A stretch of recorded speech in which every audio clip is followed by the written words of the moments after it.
China's Ministry of Health estimates that over 700,000 people in the country live with HIV and that nearly 50,000 have died of AIDS. And the country's HIV/AIDS Prevention and Control Office recently warned of what it called the very serious situation facing the southern autonomous region of Guangxi. The population of around 50 million is one of the most severely affected by HIV/AIDS in the country, with about 30 new infections every day. Gao Xianmei lives in a rural area near the city of Hezhou in Guangxi. This 35-year-old farmer is one of over 4,000 reported HIV/AIDS cases in this district of about 2 million residents. Up till recently in China, those most vulnerable to the disease were intravenous drug users, homosexuals, unofficial blood donors, sex workers and migrant laborers. But in recent years, transmission has expanded to other sectors.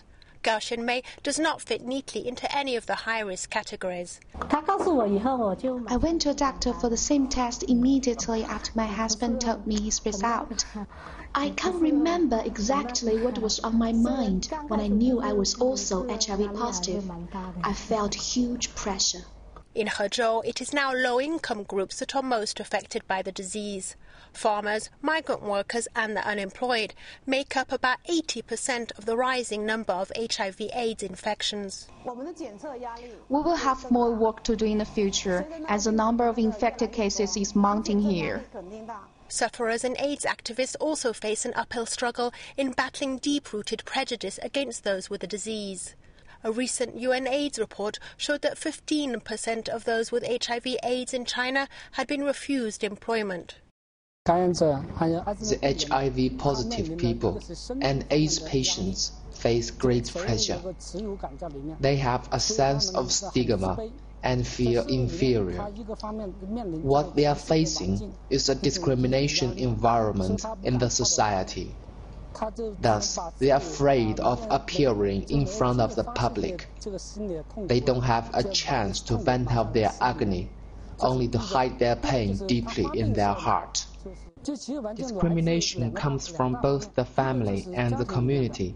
Some couples chose divorce after the husband or wife was infected. Their parents wouldn't accommodate the evicted ones, and their neighbors stopped to socialize with them. Gao Xianmei has experienced both negative and positive reactions from residents of her own small rural area, but she still prefers her face not to appear on screen. In our village, most neighbors remain friendly to our family after they know my husband and I are HIV positive, but a few started to keep distance and looked on us coldly. But it doesn't matter. I don't care. I just live my own life, stand on my own foot, regardless of their prejudice.